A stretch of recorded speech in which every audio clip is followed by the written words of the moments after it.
right, welcome to Cafe Chronicles. Thank you, Tonight Ted. we have Olivia Van Goor. Yes, thank you, Ted. And her band or parts. Some bandmates. Some bandmates. Some bandmates. Yeah, you want to introduce Sure. who we have? Yeah, we got Dave Zwolinski. He's a drummer. Hello. And Reuben Stump. He's a bassist. Hey, thank you for having me. Absolutely. And these two were on my Christmas album, so that's why we've gathered here today. The full rhythm section includes Mike Harrison on piano, but could not make Mike it. Couldn't be here. Shout out. All right.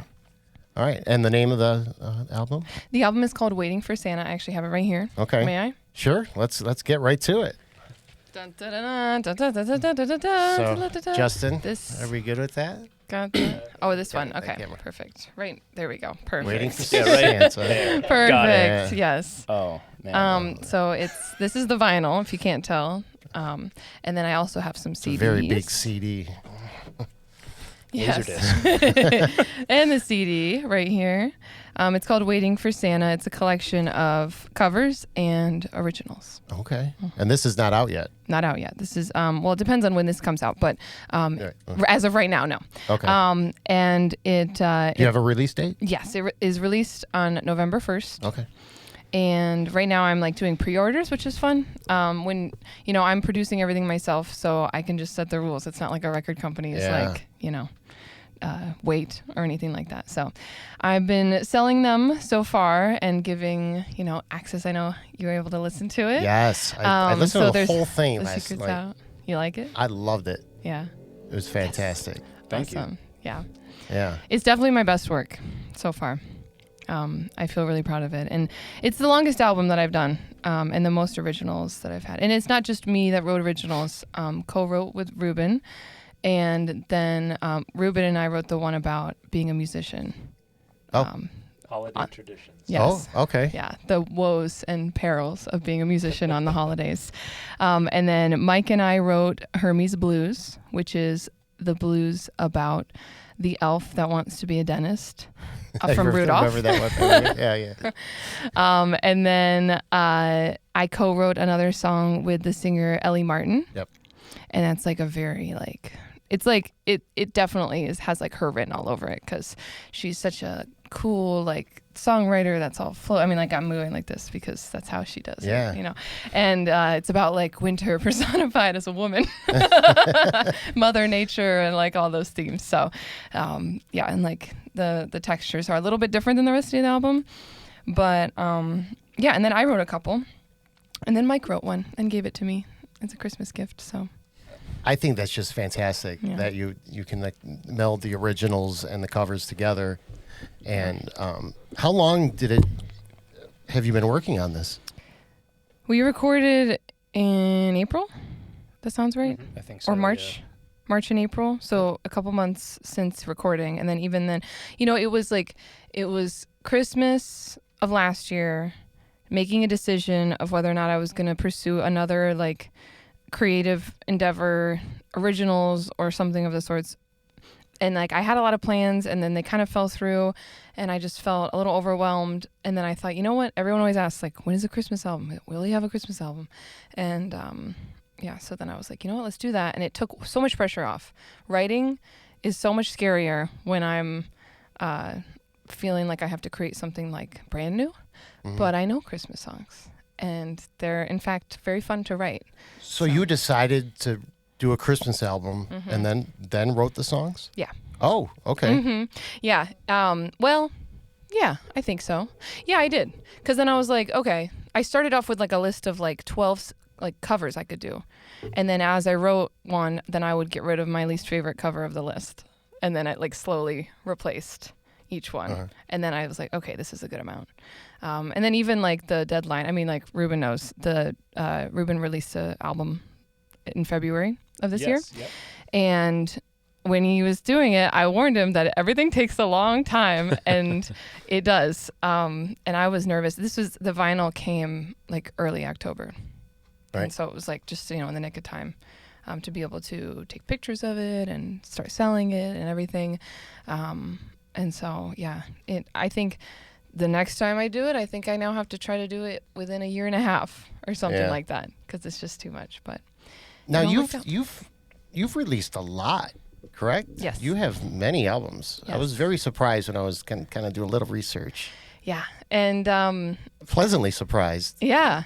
Yeah. Well, okay. So first one was my EP, which actually we can go very quickly. We can very easily go into a tangent about music hall because the threads are woven together, and actually about some people to my right. Yeah. I think that's you, Dave. Looking at you, Dave. But yeah, I recorded because I wanted to like dip my toe into gigging more seriously as an artist instead of just like, I don't know, the like what, like trying to construct a career feels like a lot of just adding when I can. And I did a lot of gigging for the first couple years of being in the Metro Detroit area. And then I wanted to have something to put out there. Because you're not from Detroit. I'm not. You're from Ohio, I am right? from Ohio. Yes. Yeah. Okay. And when I moved to Michigan when I was in college, my parents moved, so therefore that's when I would go home to Milford. And I was barely singing. I sang a little bit in jazz band in college, but I was studying other stuff, and I was like very shy about it. And I thought, like, I missed my chance. Like, I can't say that I want to sing because it's too late. And then I don't know, I just like got like a new, you know, like when you move somewhere new or like you go somewhere new and you're like, I can assert myself because no one knows who I am. So then I looked up like jazz camps, and I found Scott's jazz camp. Scott Gwinnell. Scott Gwinnell's Yes. Jazz camp. I show up first day, go, and there's like a vocal area, but we have a band with us, and Dave was in the band.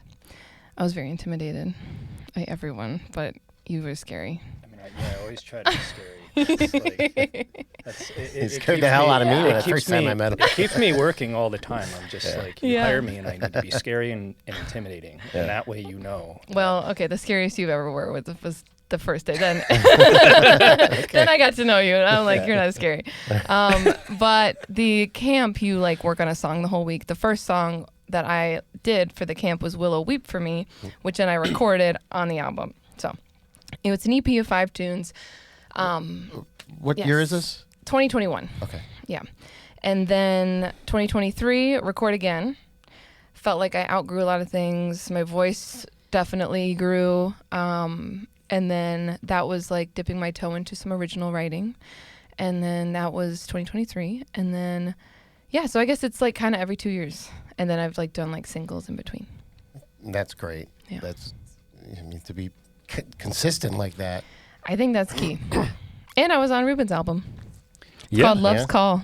Love's Call. Yep. Yep. Yep. All right. I featured Olivia on a tune called Centerpiece. Okay. Yes. So that's something you wrote? No, this was a old tune, John Hendricks and Harry Sweets Edison. Yeah. Okay. Centerpiece. Yeah. But I wrote lyrics to the vocalese. So the Harry Sweets Edison trumpet solo, I wrote lyrics to it, and then we sang it as a vocalese. That's fun. Because Reuben also sings. It was very fun. Yeah. And Reuben sings on my album too. On that tune? On this one. Yeah. Yeah. And like a couple other moments. Little sneaky.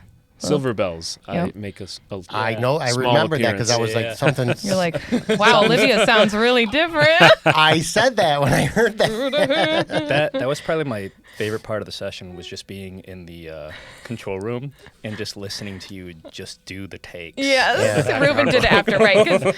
Because like on a live gig, I think it's like, you know, less pressure. So Reuben's really good at multitasking and singing and playing. So we recorded all in one room, which was a first for me.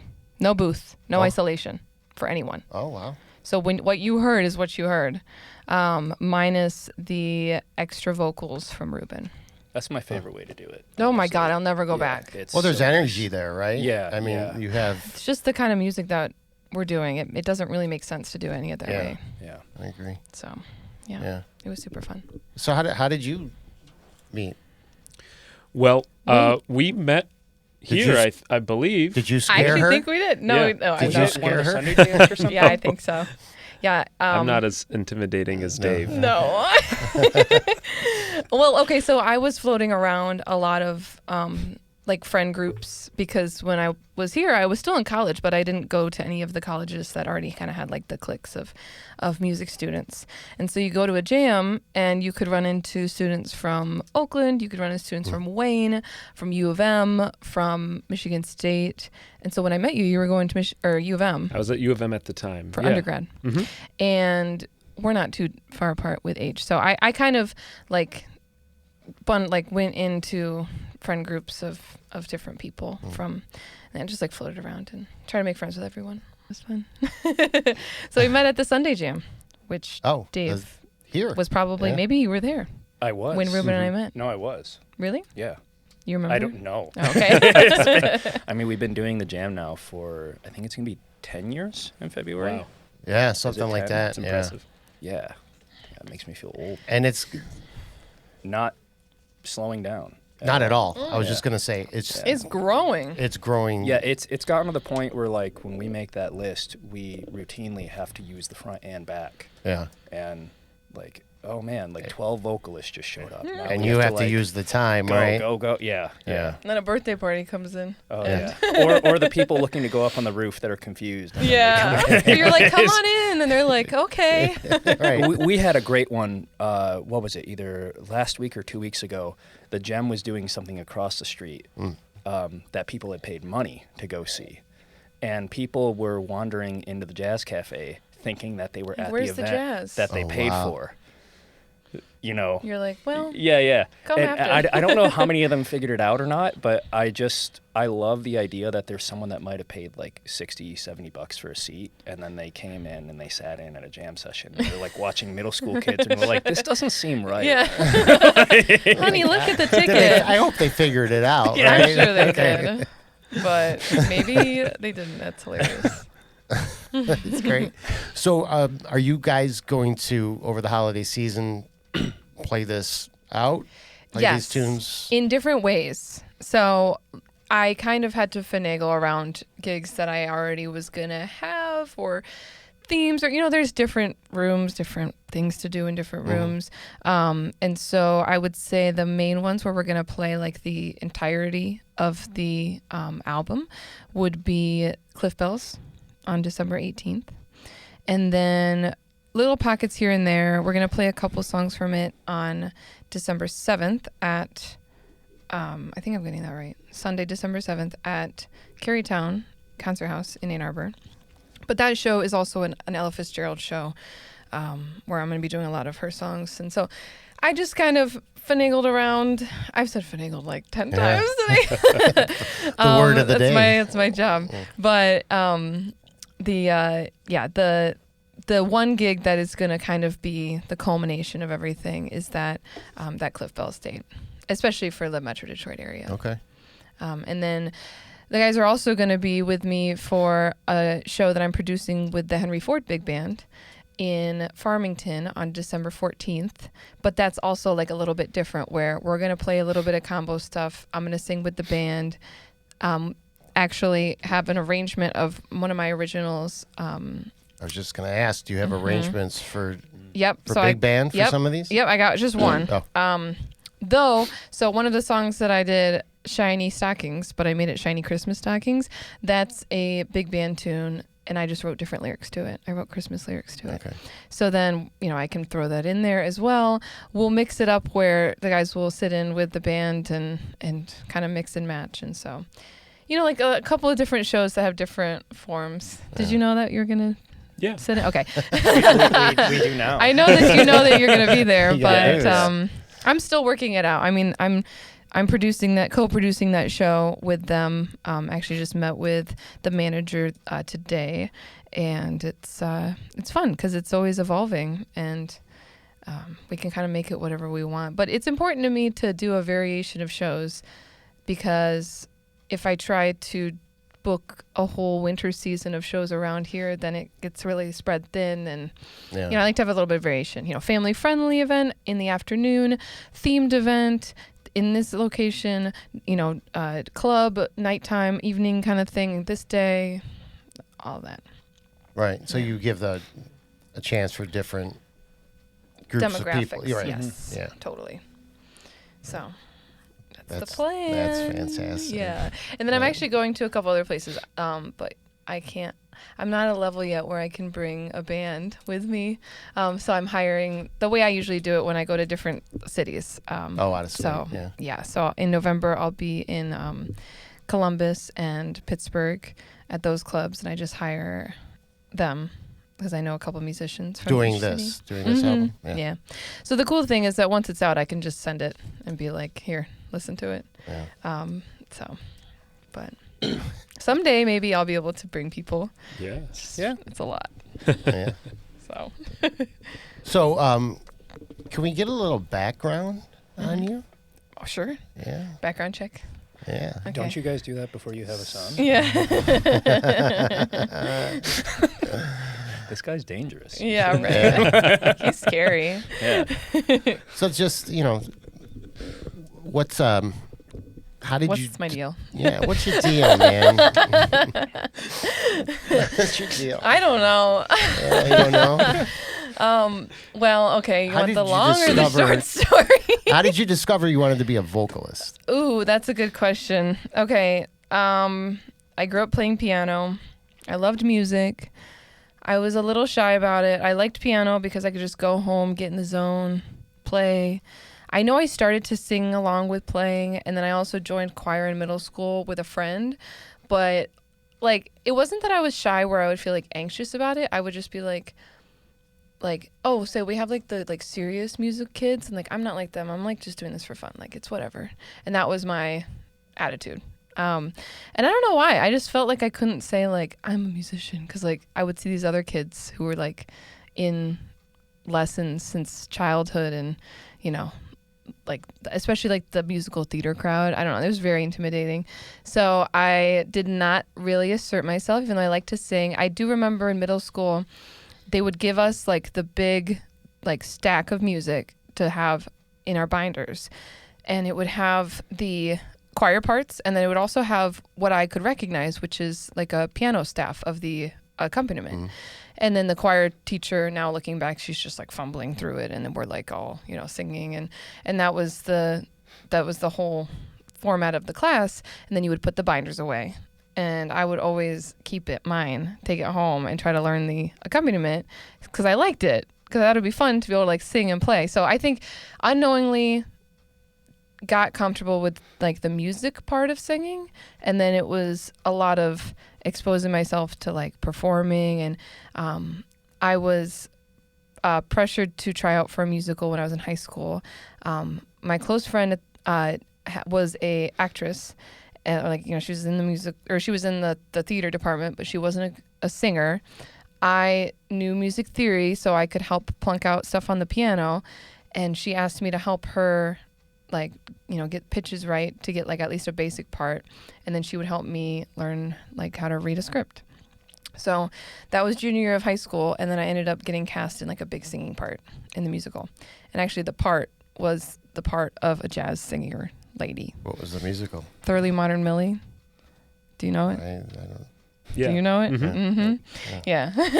But I like to think that was the character's name in the script. It was Jazz Singer Lady. Yeah. It was actually Muzzy Van Hosmeer. Yeah. It's got that van in there, right? It's got a van in there. It's a solid jazz name, too. Yeah. Should I change it?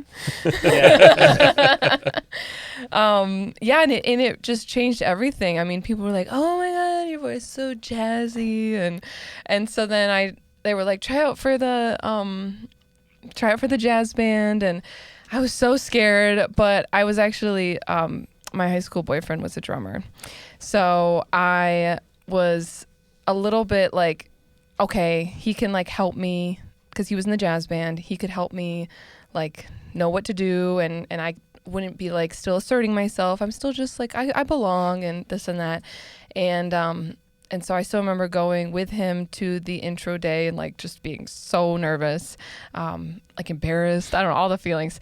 And they had stacks of music for each part. And then at the end was the voice, and it said Night and Day. And I didn't know this song. And then I remember picking it up, and I was like, where's the rest of the music?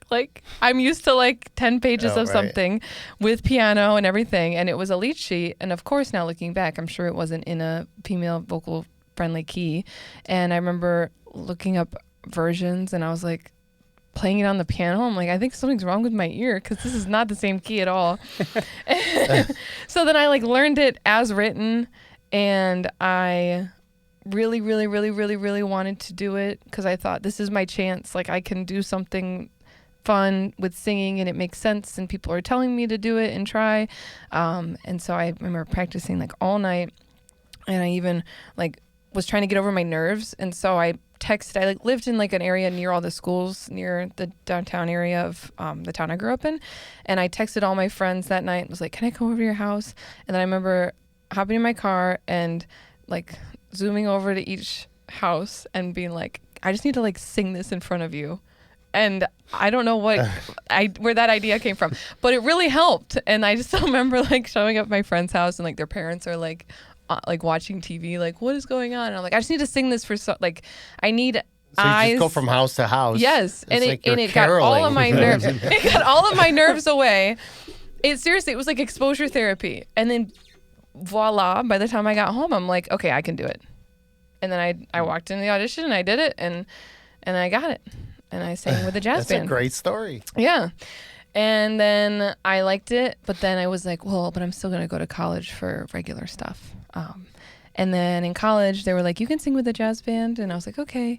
And then they were like, and you can sing in the choir and you can test out a music theory. And What were you listening to at the time? Like, not very much, actually. Like, not very much jazz stuff. I still didn't really know how to find that. And like, there was no community culture of other people my age or friends. Like how now but growing get up, it. were you listening to No, jazz? no, or were you no. listening to... never heard any of it. The closest was like Michael Bublé in high school, where like I knew Feeling Good, and that's it. Nora Jones. Yeah. Anyone? So yeah, no, not very much, but I loved music. I loved all types. I just didn't really know.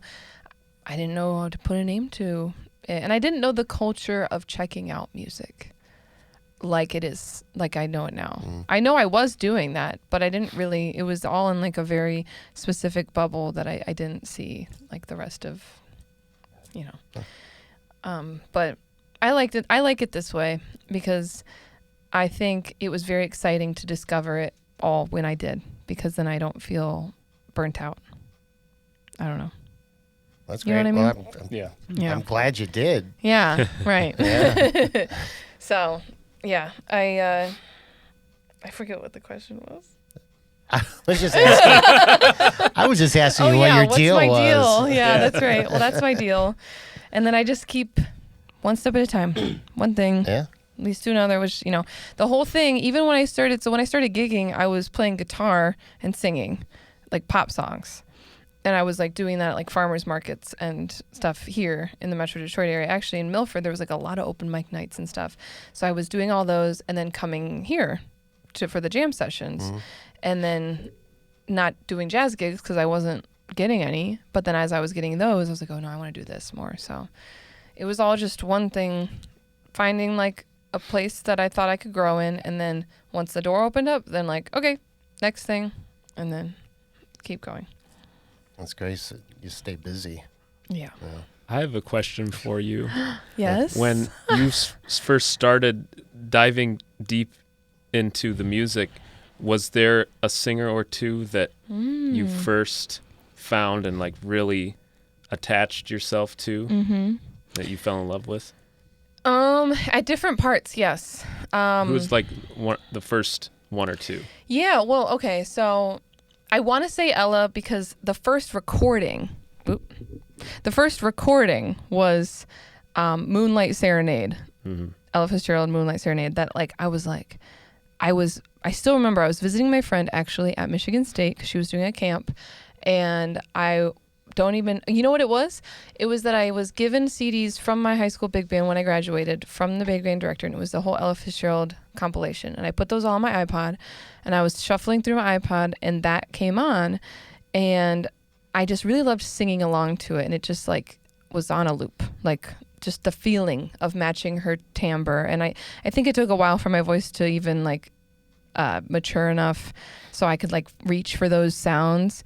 So that was that. But then I didn't feel the way I felt about a singer until I heard Sarah Vaughan. So she was like the first one that was like, oh, shit. Can I swear? Sure. Okay. You just did. It was like, yeah. Did someone introduce you to these vocalists, or did you find them on your own? Well, when I attended the Scots camp, Oh, okay. then I was like, oh my gosh, I'm like missing out on all of these people and like things I had heard before, but never dove into because I just felt like, I don't know. Yeah. Like I just didn't know that I could or should. And then it was just a lot of like doing instead of like wishing that I was doing it. I always find it interesting when people, they live to a certain age not really knowing jazz, and then something happens, and then they become these huge, jazz heads, and What's your story And, with that? Me? Yeah. Yeah. Because I know Well, that's- Reuben did grow up listening to this music. So for me, like, I was still part of the generation that, like, if you wanted to hear music, you'd have to go to the store or the library or find something, Mhm. or you just have to run the risk of going on LimeWire and hoping you're getting the songs that you're looking for, which was always rolling dice. So for me, it just relied on a teacher that I had who had, like, wall-to-wall bookshelves of different albums and records and books, and just like showing me stuff and giving it to me to go home and listen to. But did you grow up listening, like in your household? Was it? In my household, I would say I was the only one that gravitated towards jazz, but my entire mom's side of the family is a choir. Oh. And my great-grandmother was a piano teacher, and my uncles all played guitar. But I was It's the a fun only band. one. Yeah. I'm the youngest out of 4, and all my siblings are half siblings, and the youngest half sister is a vocalist. But yeah, I'm the only one that pursued it for a living. So yeah, I was just always kind of surrounded by it and like music of different types. But I don't think I seriously started listening to jazz, until I got to like my late teens, and then like It's still young. Like unless you're Reuben. Yeah. I don't know any kid. yeah. But like I started What were getting you listening to before? Before that, you remember? like it's kind of hard. I feel like a lot of my exposure to jazz at a really young age was like more big band. Like of course, like every drummer is like hearing like the Buddy Rich big band, Right. and then hearing a little bit more of like Thad Jones and seeing that approach. Was drums your first instrument? Oh yeah, I started at 4. Yeah. Oh. Yeah, like I don't have memories of me not. Sorry, all of my memories include me playing. I have no Yeah. memory. I have no memories. It's just after the accident. But yeah, I started like really, really early on. Like my parents couldn't get me into lessons right away because I was just too young. And I remember there was a drummer at the church we went to that taught me. Like I was maybe 4 when I started. And then I did that for a couple of years, and then I moved on to my teacher, who was my teacher all the way until like 18, Whoa. George Dunn. So he's kind of a guy that used to play with like Johnny Trudell and stuff back in the day, like one of the old heads. Like people know who he is, but the people that know who he is like are very white hair. Yeah. So Do you still keep up with him? yeah. That's We so still cool. we still grab lunch from time to time. Aw. So yeah. He must be so proud. Yeah. A little baby boy. Yeah. That's so cool. Yeah. And then once I got into my late teens and I started doing like more extracurricular stuff outside of my like small pond in Chesterfield at my high school, and I started like I remember being like 16 and running into guys like Jake Shattuck and John Raleigh and like all the people that are out there right now. You're like, oh. And it's like, oh, these people can play and they know a lot more about this music than I do, so I should start listening. Yep. And for me, I think some of my turning point drummers were like hearing Art Blakey for the first time, hearing Elvin Jones for the first time. You know? Yeah. I got really into Ed Thigpen for a while, and I think that's what makes a lot of our sound together work. Just that super like clean setup, like no extra notes that you don't need. You know? Yeah. And then I don't know. That's feel great like, when you find something that you can click like that. Yeah. Well, I didn't And like you it know at what- first. yeah. I was kind of resistant to it because when I went to college, I wanted to be a chops monster. I wanted to be like a Vinnie Caliuta or a Dave Weckl or a Steve Gadd. And Sean Dobbins was my teacher. And I remember getting done with one of my first lessons. And Sean is brutal in the best way, where you would play something and then he would stop and he'd just look at you and he'd be like, "Why did you play that?" And it's just like, like, I don't know. And he's like, "Well, are you playing that just to get like reactions out of the crowd, or are you playing that because it fits in the music?" And it's like, "Oh, I never thought of it that way." Big time. Yeah, and then Yeah, he's great. he got me super into Thigpen, and he's like, "No, you're going to listen to something simple, and you're going to figure out why he's playing what he's playing there." Yeah. And then the rest is kind of history from that. That's deep. So That is Yeah. deep. That's deep. yeah. And what about you, Reuben? Well, So Olivia said you grew up Sorry. in a jazz. yeah. You grew up in a jazz household. Yeah, Like, yeah. it Both was- my parents really loved music. Listened to all kinds of music growing up, but jazz in particular, especially probably like jazz vocalists. Lots of instrumental jazz, but a lot of Louis Armstrong and Ella Fitzgerald and Mel Torme, Nat King Cole. I think my dad he's told me before. Yeah, I was listening to all of Mel Torme's discography when I was in high school, and everybody else was listening to like Led Zeppelin or something. Your So dad. that's how far back that goes. Yeah. And Reuben was also in a ukulele band with his brother. Yeah, my Really? brother and I, we had a little duo called the Stump Brothers. Really? Yeah, my brother. How old were you? I was in junior high school, into high school, Man. so I, between the ages of 12 and 17. So Wow. we did it for quite a while, but my brother played trumpet and I played ukulele and I sang, and it was all just standards, just pop music from the 30s, 40s, 50s. Yeah. I think if that's you fun. Google Reuben Stump, still it pops It's- up it's with a out there. Does it? picture of him, Yeah. age 15, Yeah. full baby face, like with a little ukulele. Yeah. That is the one thing I'm kind of glad for, is my generation doesn't have my entire childhood. Okay, you're not Yeah. that much Like, I older, can't Not but mine either. yeah. Well, we found some good. There's a couple of old day pictures. There's a that we couple. found. There's just not a lot. They're No. not all. Yeah. That's true. Yeah.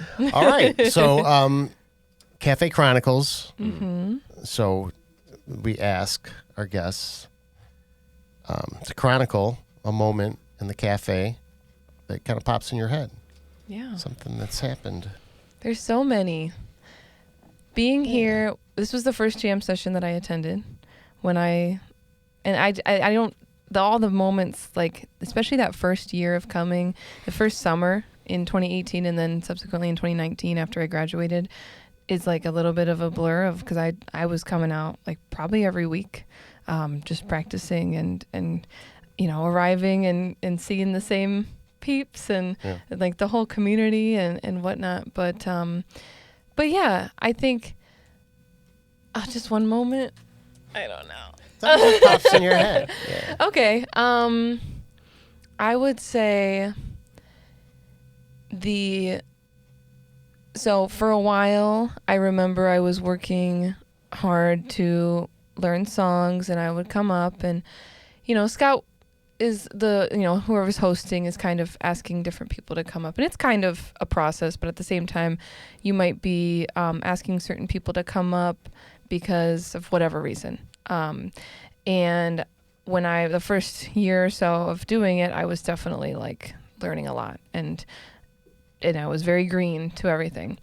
And then I remember there was like a turning point of, I felt myself becoming a stronger musician on the bandstand and in a jam setting, feeling like I might be able to not just, like obviously I'm learning from people, but that I might have something to bring to the table because I've been studying this so much.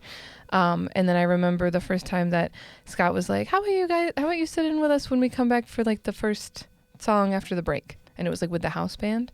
And that was like before I was really like doing a lot of gigs.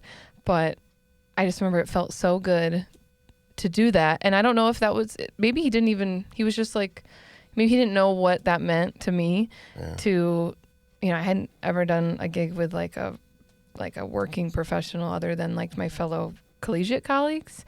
And so to perform even just in a jam session setting, it just felt like, okay, I am like, what I'm working on is like people are noticing and I'm feeding off of that. And I felt that progress.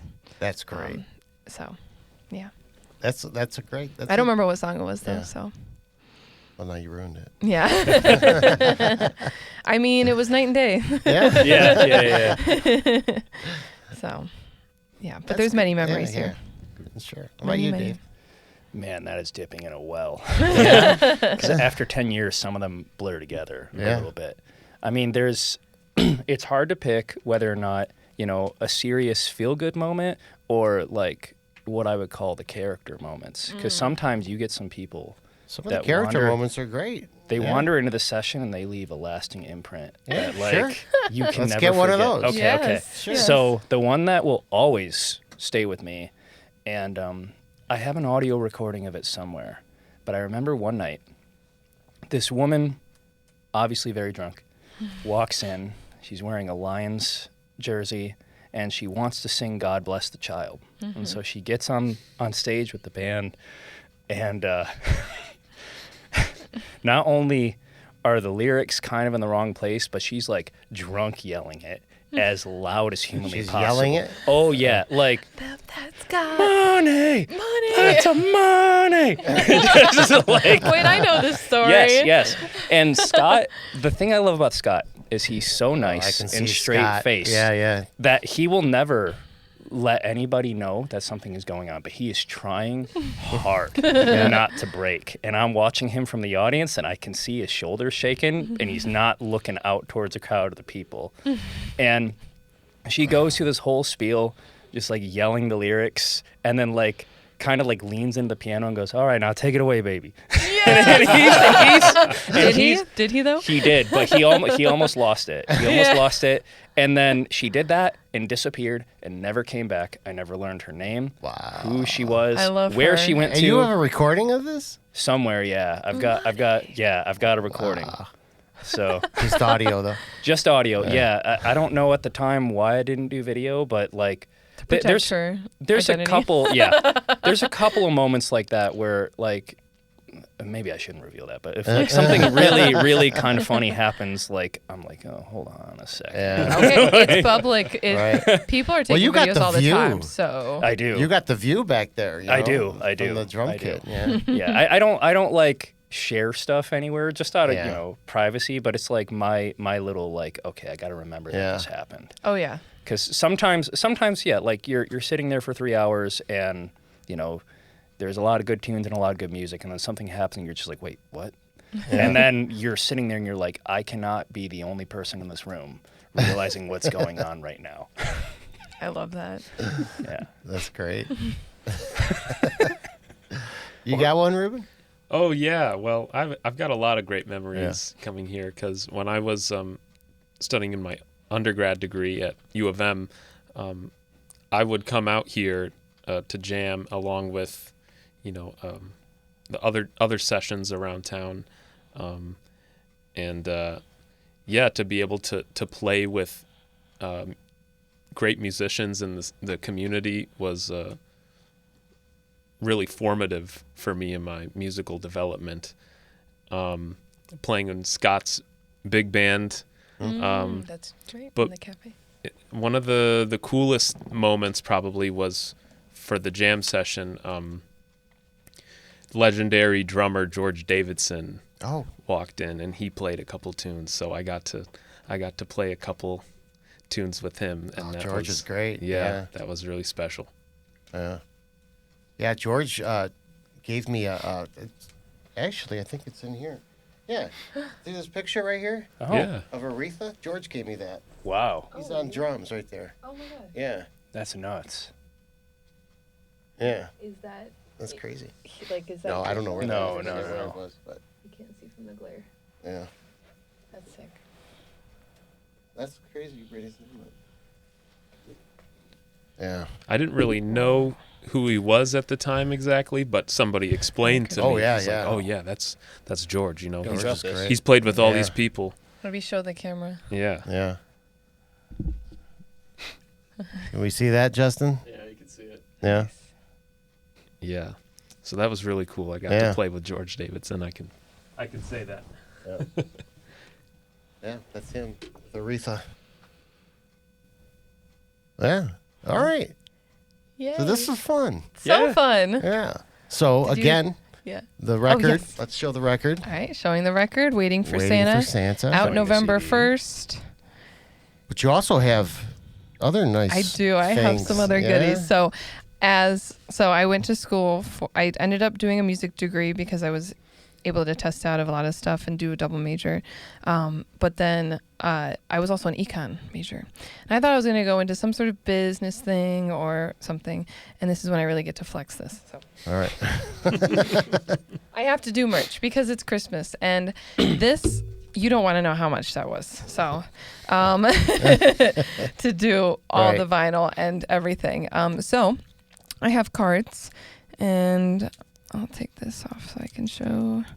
I got designed by a College of Creative Studies graduate named Sarah Leonard. I got some graphics designed based off of the originals and like some of the art already. So you can also see, obviously, that's a dog. That's my dog. Mhm. It's a dog. My childhood dog. It's not a It's a figurine, dog. though he looks so Oh, perfect. right.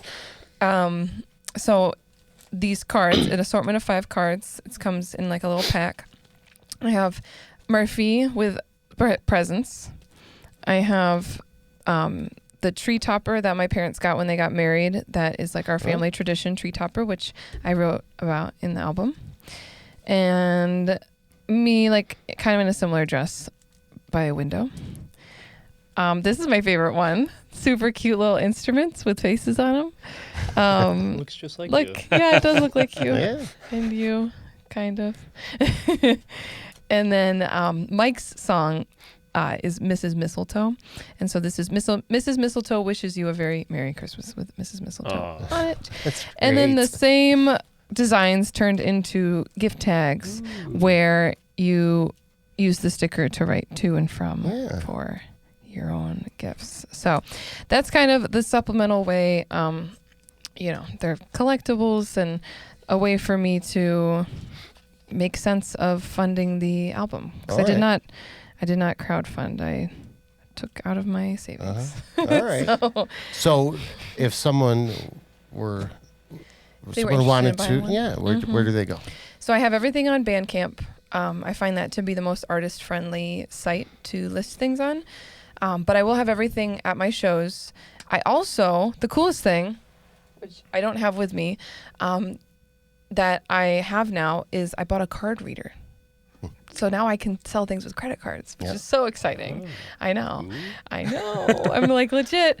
And so I have on Bandcamp a little bit of a fee for shipping and processing, credit card as well, obviously. But if you want the cheapest price, cash or electronic, at a gig. So Yeah. I'll have everything with me every time, no matter what, from this point on. Yeah. And then I also have like bundles and stuff if you want to get everything or whatever, or just the CD and vinyl. And you have a website too, Yes. right? Yep. So- It's my name. So www.oliviavangoor.com. It sounded like a cheer for a second. OLIVIAVANGOOR. Did it? Like, go team. The way you said it. Yeah, she makes us do it all the time. It's really Really? Oh my god. And every time we say like no, she's like, "You want to work in this town?" Imagine. Well, thank you guys so much Don't for tell our doing this. secrets. Shut up. Thank you so much for doing this. You're so This was fun. welcome. It was very was fun. great. This was Thank fun. How was it having multiple people? Fun. This is great. I love it. Yeah. Yeah. I think it's fun. I've done a couple of like for my last album I did some radio interviews and it's great, obviously. I want to do that kind of stuff, but I found myself even for the couple of them like saying the same things and like and almost like getting like turning into this other sort of voice, like speaking about my stuff, because I Right. just felt like I had to be super like I just couldn't be as casual as Yeah. this, and Yeah. like playing off of talking to people. You know? Well, yeah, it's the thing. You're playing off of like, you know, you're Right, having like we a can go to conversation. other Yeah. other conversations instead of like, yeah, I did the album and I blah blah blah, Yeah. and you know the same stories. So it'll be unique. Yeah. Plus, you got Dave intimidating you a little bit. Yeah. Yeah, I know, Scary. right? Ugh. All right. On that note, I mean, it's All how right. it's how we run the jam session. Scott's good cop, I'm bad cop. Yeah. Right. all right. Waiting for Santa, Olivia Van Goor. Thank you so much. Thank you, Ted. All right. Thank you. Thank you. Thank you. Yay.